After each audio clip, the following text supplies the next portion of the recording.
What's going on, guys? So yeah, UFC 279 has come and gone. I'll be remiss if I didn't comment on the main event. It was between Nate Diaz and Tony Ferguson. This was actually a dream match, one of those fights that me, a lot of other fans, and many fans always wonder why these guys never faced each other. They have similar style, very sharp jiu-jitsu, unorthodox boxing, stand-up skills, amazing cardio, wild, gutsy, no nonsense fighters, and yeah, so it's very surprising that these two never faced each other. And the fight, I was kind of disappointed, to be honest. First of all, because yeah, this fight wasn't planned.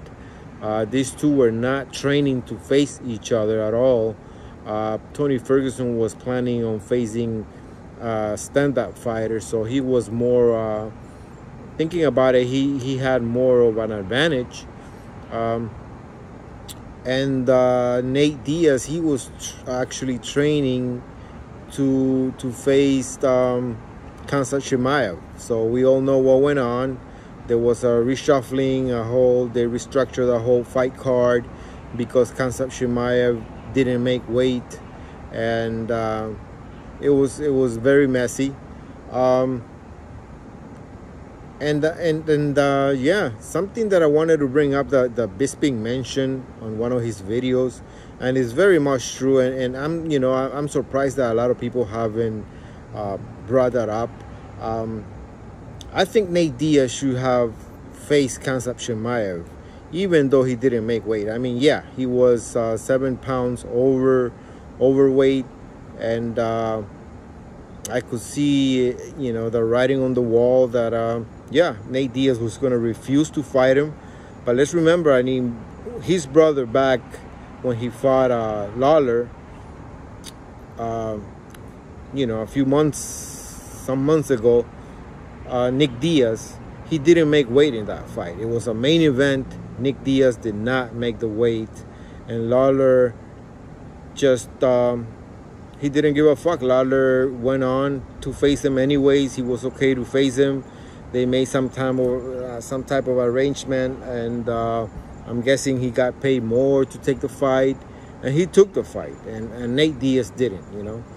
Anyways, it's not here or there anymore because the fights were reshuffled. They happened already, and yeah, it was this main event was kind of weird in that sense, that these two fighters that should have faced each other a long time ago, back when they were in their prime, were now facing each other when they're past their prime. One of them's bored. Nate Diaz, he's bored. He's done with UFC. You could tell it, the way he spoke, his body language, everything he was saying, man. You could tell that Nate Diaz was just going through the motions. He was kind of expecting to get demolished by Khamzat Chimaev based on his interview. And so yeah, and then Tony Ferguson looking different. Also, he's looking cheery. He's looking happy, smiling all over. I think this guy has a lot of personal things going on in his life. Last time he fought, he was very unhappy, very critical of UFC, just talking bad about a lot of people. And then in this fight, complete turnaround, and he's happy-go-lucky, and I'm guessing it has something to do with his family. This is just a guess, and I don't want to venture too much into it, but yeah, ultimately it was that. It was just a weird fight. When it came down to the fight, I think Tony Ferguson actually kind of did a good job of hurting Nate Diaz. He hurt his legs, with the leg kicks. He was being very effective, and Nate Diaz was struggling. He was struggling. He puts on a good poker face, but he was struggling.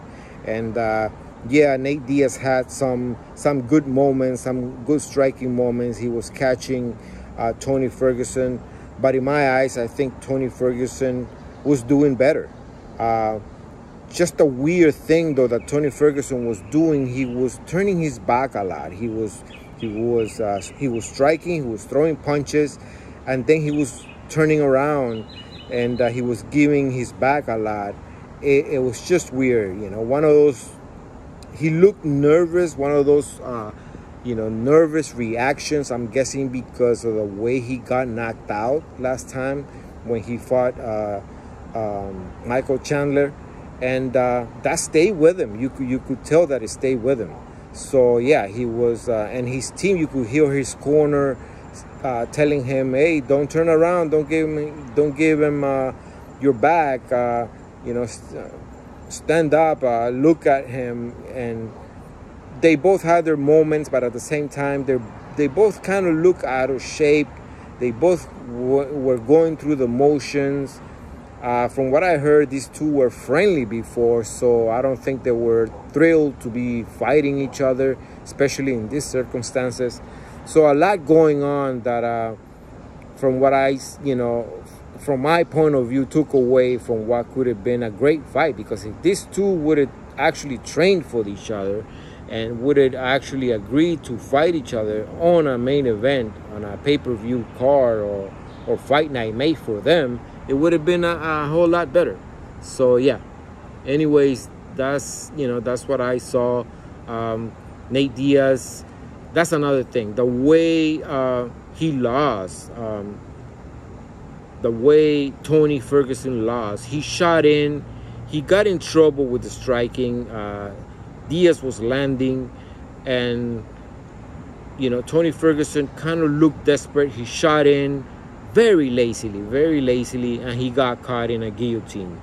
Not to mention, before I continue with the ending, Nate Diaz also doing weird shit, resting, just going to the fence, throwing his arms and throwing these lazy kicks and looking at Tony Ferguson over his shoulder. It was just a kind of a fucking, I don't know, like a little comedy skit that it was going on, So at the end, Tony Ferguson shots in very lazily. He gets caught on a guillotine, very basic guillotine, and it's just a little matter of time, and then he taps out, and then he's acting all happy, and they're shaking hands. It was just a weird fight. I'm not gonna,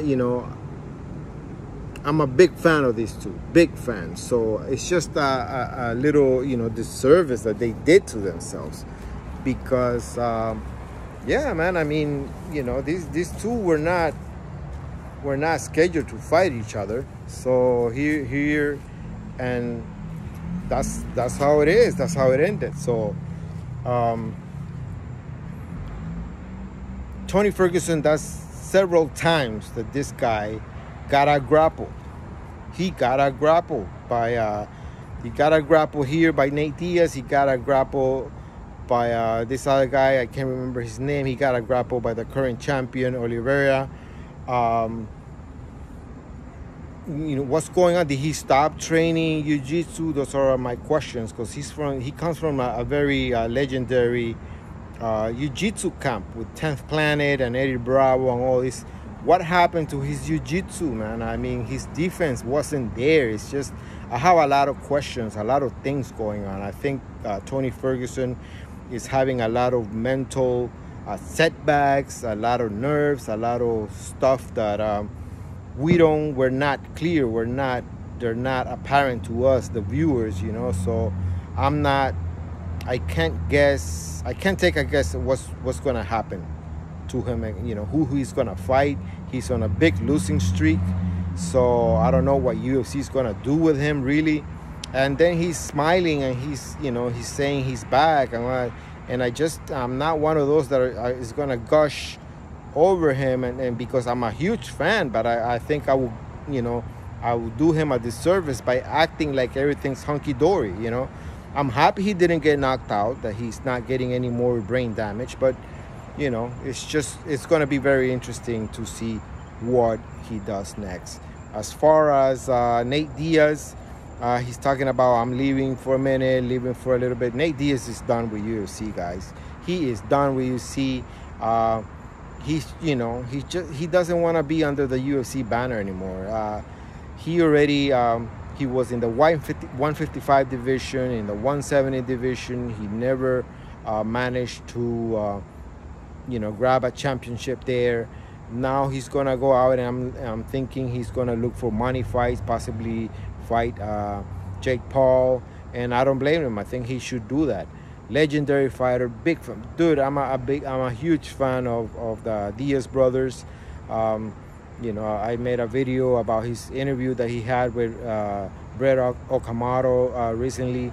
So that's it. I just wanted to comment on the main event. I think it was a very tame main event. I wasn't that impressed by it, to be honest, by either one of them two. But it is what it is, and thanks guys for listening to me.